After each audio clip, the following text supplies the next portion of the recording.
or Kenshin1913 along with Mom. And this is another Cooking with Kenshin1913. What are we making today?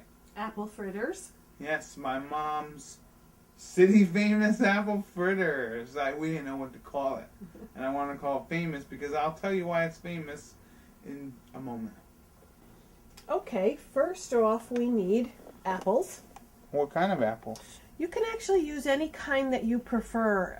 You can use Macintosh, you can use Macoons, you can use Golden Delicious, Red Delicious, anything that you really like. Mm-hmm. So that doesn't make any difference. Okay, so what kind of ingredients are we using here? We're using 1 cup of flour. Uh-huh. We're using 1 tablespoon of granulated sugar. Yeah. We're going to use 1 tablespoon of baking powder. Yep. A little bit of salt. Mm-hmm. Half a cup of milk. Mm-hmm. 1 egg. Mm-hmm. And a teaspoon of vanilla. Mm-hmm. We're going to use about a half a teaspoon of ground cinnamon. Yeah. And a dash of nutmeg. Yeah. And our chopped our chopped apples. Yeah, don't worry if you can't follow all the stuff we're going to be using because I'll have it in the video description. And then in addition to that, you're going to want some extra granulated sugar that we're going to mix in a paper bag. You mean powdered sugar? No, granulated sugar and cinnamon. Mm-hmm. So that's going to be one part that you can shake the fritters in. Yeah, you'll need a brown paper bag. Yeah, if you don't have brown paper bag, you could always just put them in a shallow dish and roll them around. Or even a Ziploc bag. Yeah, even a Ziploc bag. And also powdered sugar or confectionery sugar. Mm-hmm. So you can shake them in both the plain sugar and cinnamon and another batch in powdered sugar. Mm-hmm. Okay. So let's start cooking. Okay, first off, we're going to crack our egg in our bowl. We're not going to cut the apples yet? Oh, I'm sorry. You're right. I've already pre-prepared some of the apples. Yeah. You use about 1 cup of chopped apples. Mm-hmm. And as you can see, you chop them not very, very fine, but fine enough because you want them to cook while they're frying. Yeah. You can actually put more apples in if you want. Yeah. So I peeled the apple. Yeah. And then we're going to cut it into small chunks. Yeah. Now you can actually use an apple peeler. We have one. This is an old-fashioned apple peeler. Yeah. What you do is you hook on your apple. There's a blade over here, and as you turn the crank, it takes the skin off. That thing is amazing. It totally works, and you can use that to peel your apples. Yep. If you want, but my mom did it by hand. I did it by hand. You can use a regular peeler or a paring knife. Mm-hmm. It just takes a few minutes, and then as you can see, I'm just slicing these apples kind of thinly. So if you're using that apple peeler, let's say you had one, you would just have to cut it in pieces, and that thing is beautiful for not only like apples, you can use it for pears, potatoes, and make French fries or curly fries. Curly fries. But yeah, so Ma, you're pretty famous for this recipe, huh?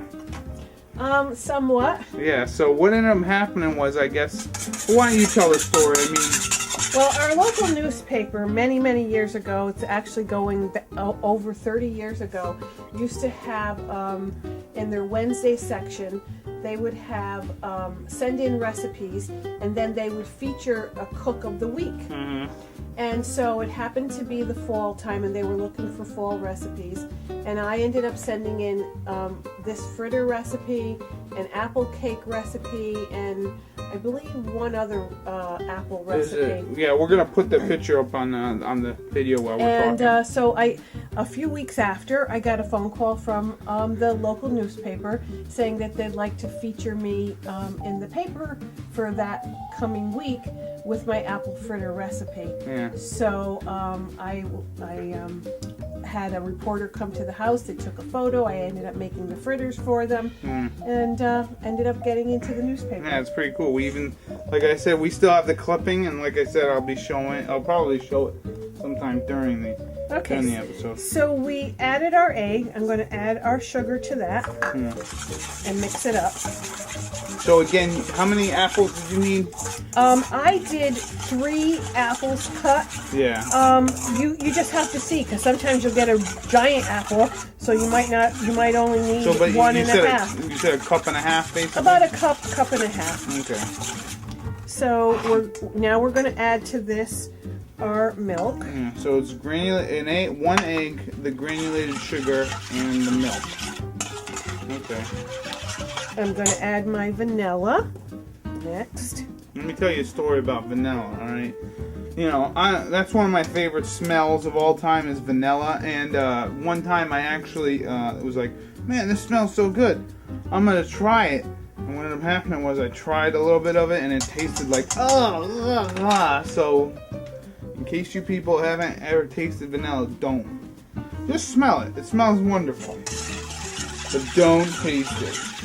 Okay, so we're mixing that in there. I'm going to add my tablespoon of baking powder to my flour. Now another story that we have about this recipe. This recipe has quite a few stories to it. My grandmother, or my great-grandmother, and she's adding the baking powder right into the flour. Anyways, my great-grandmother, she used to have a cookbook, like a little notebook where she kept her recipes. And in the back of that book was that same photo and article that my mom was in. And so, a couple years ago, maybe 1 or 2 years ago, we decided... We're gradually adding the mixture into the dry mixture into the wet mixture. And then basically we decided that we wanted to get more copies of that photo. So what we ended up having to do was I did a frantic search to see if I could find the photo, because I was like, I want to get a couple more copies of this. So what we had to do was I called up the newspaper, and they told me that the city that they were in probably had it in the library, the public library. So we had to go down, and we actually had to use in the archives, and we actually had to use the what was that? Microfiche. Yeah, the microfilm thing, and it was pretty awesome because we felt like we were investigators looking up like a crime that happened like 40 years ago. But we were just looking up an article from my mom. We did find it.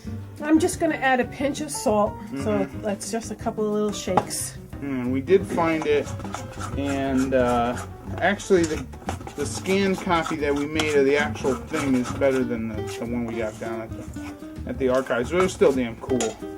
I'm going to add about my tablespoon, teaspoon of cinnamon. Okay. So another thing you're gonna need for this recipe is a dash of nutmeg. Dash of nutmeg, yeah. I guess we'll just explain this when we get there. So dash of nutmeg, a teaspoon of cinnamon. Very nice. And these things are awesome when apples are in season, and they're just very good. They're delicious. I like me some fritters. So now that you got that, you're gonna add your apples.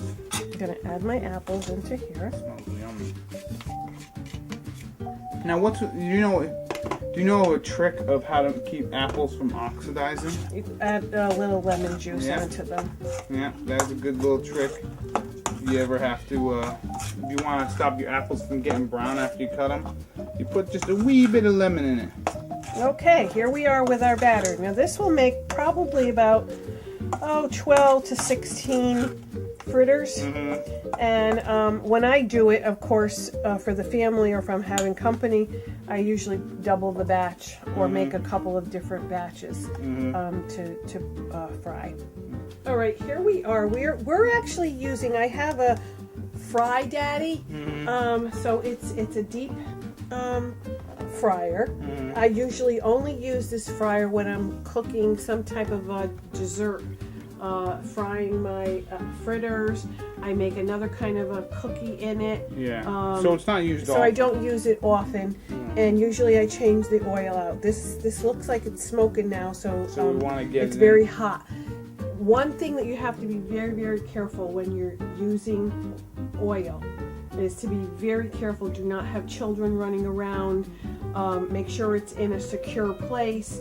If you don't have a deep fryer, you can always use a frying pan, kind of a deeper frying pan, because you have to put enough oil in it so that the fritters can drop in it and fry up.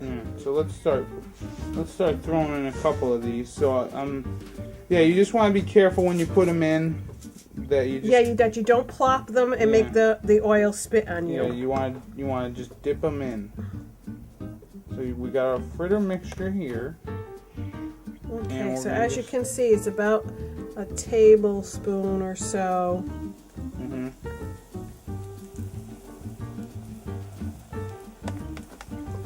And you also don't want to put too many in at the same time, because then that makes your oil get it makes it drop temperature. Yeah. So you want to make sure that you have a fryer thingy and a spatula so you can flip them.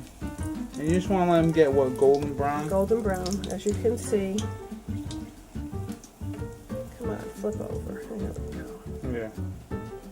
So it's pretty easy, and I'm not exactly sure what the temperature is for these things. No, the Fry Daddy doesn't have a temperature thing on it. If you have a fryer at home, you can definitely use that as well. Yeah. I don't know. I'd say 350 probably. Be safe. The oil should be at 350. Okay, so this one here is all done. Now what are we going to do with that? So I kind of drain it down a little bit. And then I have my dish all set with paper towels on it, so it can drain down. Yeah, now this is actually, this is why it's good to have a buddy in here. What they could be doing, well, I guess we'll just get to it. Kind of jumping the gun again. But yeah, while these are nice and hot, you want to actually get them in that mixture, don't you? Well, they'll be okay. We could wait and we'll do a few. Because what we want to do now is in the paper bag or whatever, you're going to put like cinnamon and sugar and even the powdered sugar if you want, and you're going to put the hot fritters in and just kind of like get the cinnamon and sugar all over. So we're going to keep frying these, and we'll come back and show you. Yeah, we'll come back and show you all of them, and then we'll finish it off with the sugar and cinnamon. Alright, here are the apple fritters after we made them. It took about 15 minutes or so. We did 3 at a time. You know, we got about 15 here, so... Oh, man, you're making a loud noise there. Anyway, so inside our bags here, we have ourselves some powdered sugar. And we have ourselves some brown sugar, some granulated sugar with cinnamon. So we're going to take a few. And now we're going to take a couple. And this part will be fun if you had children around with you. Yeah. So they can shake them up. Shake, senora. Shake your money, man. See? Yeah, look at those, huh? Yum. Now let's do a couple with the powdered sugar. And as you can tell, you can never get them uniform. Yeah. And that's fine, even though you're doing the same amount almost into the into the frying. They just make their own. All right, yeah. I love me some fritters. Look at that, huh? Yum.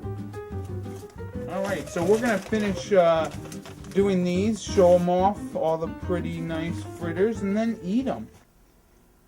Alright, so look at these fritters. These are the ones with the powdered sugar. These are the ones with the cinnamon. With the cinnamon sugar. So look Granulated at those, sugar. huh? They look yum. So we're each going to have one. I'm going to eat this one. Just looking at me.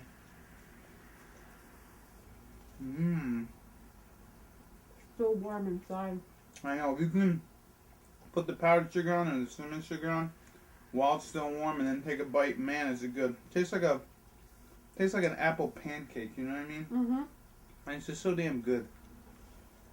It's just warm. And there's little chunks of apple, It's just delicious, and it's cooked very good. The apple Great, is nice and chewy. great with A little bit of syrup. yeah, you could actually dunk it in syrup. Yeah, maple syrup. So you don't even need to put any sugar on it if you don't want to. Some apple cider, warm apple cider on the side. Cup of nice warm tea. Fall is the best time to eat these fritters because apples are everywhere. Right. So this has been Pete, of Kenshin1913, along with Mom. And this has been another Cooking with Kenshin1913. Enjoy and happy eating. I will.